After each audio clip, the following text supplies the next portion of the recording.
The Immaculate Heart of Mary is a devotional name used to refer to the interior life of the Blessed Virgin Mary, her joys and sorrows, her virtues and hidden perfections, and, above all, her virginal love for God the Father, her maternal love for her Son Jesus, and her compassionate love for all people. The Eastern Catholic Churches occasionally utilize the image, devotion, and theology associated with the Immaculate Heart of Mary. However, this is a cause of some controversy, some seeing it as a form of liturgical latinization. The Roman Catholic view is based on Mariology, as exemplified by Pope John Paul II's Apostolic letter Rosarium Virginis Mariae. Traditionally, the heart is depicted pierced with 7 wounds or swords, in homage to the 7 dollars of Mary. Also, roses or another type of flower may be wrapped around the heart. Veneration of the Heart of Mary is analogous to worship of the Sacred Heart of Jesus. There are, however, differences in this analogy, as devotion to the Heart of Jesus is especially directed to the Divine Heart as overflowing with love for humanity. In the devotion to Mary, however, the attraction is the love of her heart for Jesus and for God. A second difference is the nature of the devotion itself. In devotion to the Sacred Heart of Jesus, the Roman Catholic venerates in a sense of love responding to love. In devotion to the Heart of Mary, study and imitation hold as important a place as love. The aim of the devotion is to unite mankind to God through Mary's heart, and this process involves the ideas of consecration and reparation. The object of the devotion being to love God and Jesus better by uniting one's self to Mary for this purpose and by imitating her virtues. History of devotion. Scriptural basis. In chapter 2 of St. Luke's Gospel, the evangelist twice reports that Mary kept all things in her heart, that she might ponder over them. Luke chapter 2 verse 35 recounts the prophecy of Simeon that her heart would be pierced with a sword. This image is the most popular representation of the Immaculate Heart. St. John's Gospel further invited attention to Mary's heart with its depiction of Mary at the foot of the cross at Jesus' crucifixion. St. Augustine said of this that Mary was not merely passive at the foot of the cross, she cooperated through charity in the work of our redemption. St. Leo said that through faith and love she conceived her Son spiritually, even before receiving him into her womb, and St. Augustine tells us that she was more blessed in having borne Christ in her heart than in having conceived him in the flesh. Various saints' devotion to the Heart of Mary began in the Middle Ages with saints like Anselm of Canterbury and Bernard of Clairvaux. It was practiced and developed by Mechtilde, Gertrude the Great and Bridget of Sweden. Evidence is also discernible in the pious meditations on the Ave Maria and the Salve Regina, usually attributed either to Saint Anselm of Lucca or St. Bernard, and also in the large book, De Laudibus Mariae Virginis by Richard St. Laurent, penitentiary of Rouen in the 13th century.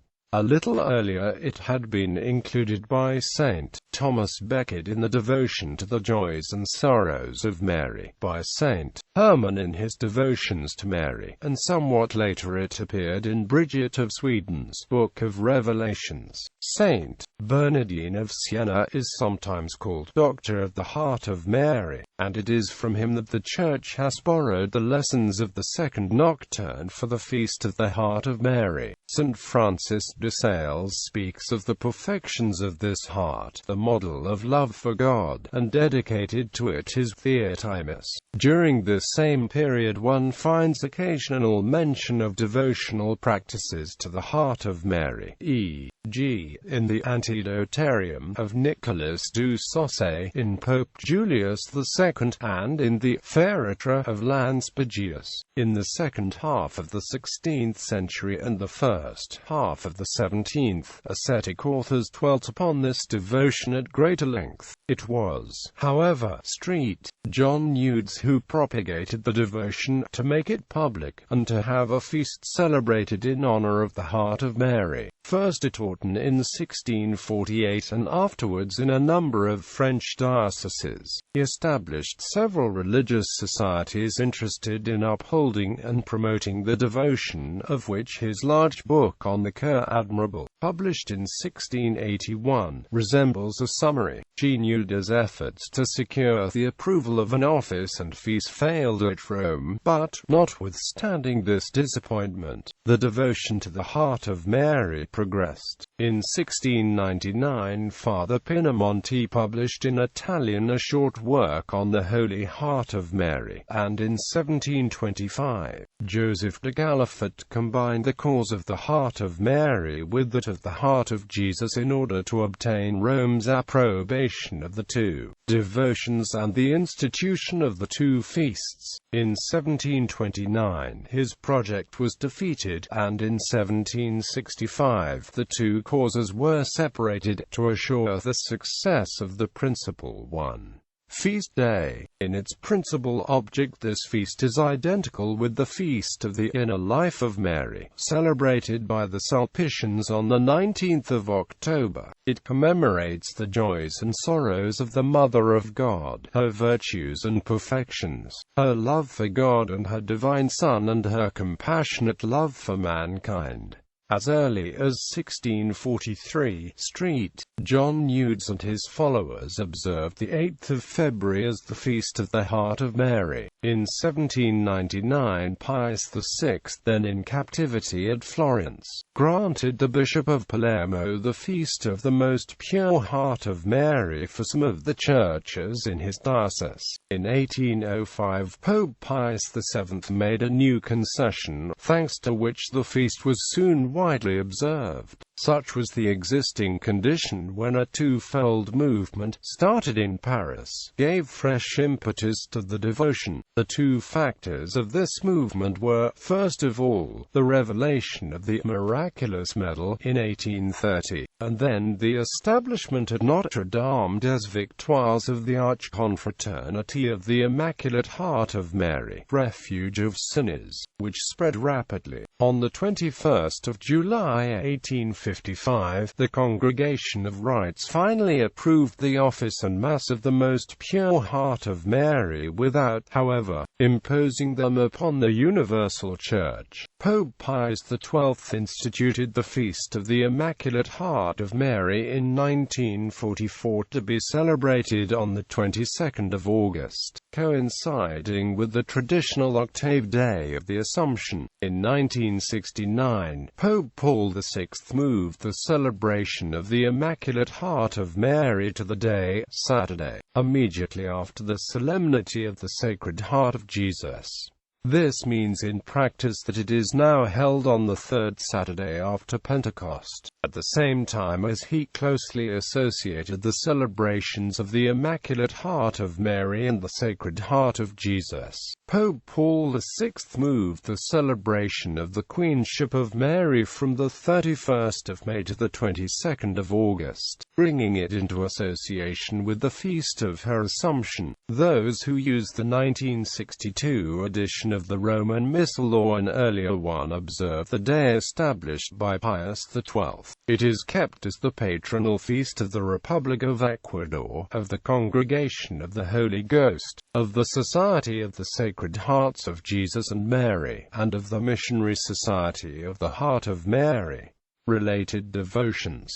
$7 Traditional depictions of the IHM show it pierced with 7 wounds or swords, in homage to the $7 of Mary. The 7 Sorrows of Mary are a popular Roman Catholic devotion. There are devotional prayers which consist of meditation on her 7 sorrows. One practice is to pray 7 Hail Marys daily. The term Sorrowful and Immaculate Heart of Mary refers to the combined devotion of both the Immaculate Heart and the Seven Sorrows of Mary as first used by the Franciscan Tertiary Birth Piety. Miraculous medal devotion to Mary's heart has had a greater flowering following the manifestation of the miraculous medal to Saint Catherine Labouré in 1830. The Immaculate Heart is depicted on the miraculous medal, pierced by a sword. The Sacred Heart of Jesus also appears on the medal, next to the Immaculate Heart, crowned with thorns. The M on the medal signifies the Blessed Virgin at the foot of the cross when Jesus was being crucified.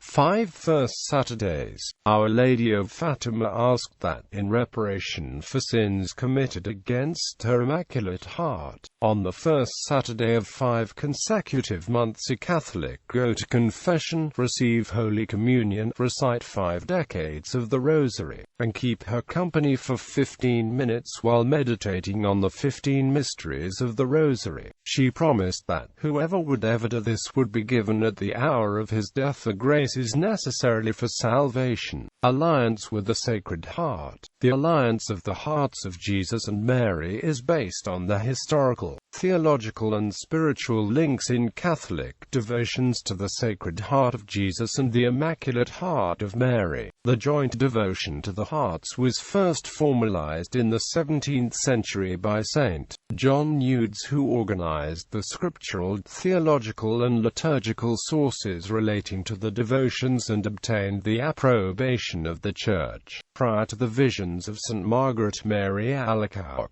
in the 18th and 19th centuries the devotions grew, both jointly and individually, through the efforts of figures such as Saint Louise de Montfort, who promoted Catholic Mariology, and Saint Catherine Laboré's miraculous medal depicting the heart of Jesus thorn-crowned and the heart of Mary pierced with a sword. The devotions, and the associated prayers, continued into the 20th century, e.g. in the Immaculata Prayer of St. Maximilian Kolbe in the reported messages of Our Lady of Fatima, which stated that the heart of Jesus wishes to be honored together with the heart of Mary. Popes supported the individual and joint devotions to the hearts through the centuries. In the 1956 encyclical Haurietis Aquas, Pope Pius XII encouraged the joint devotion to the hearts. In the 1979 encyclical Redemptor Hominis,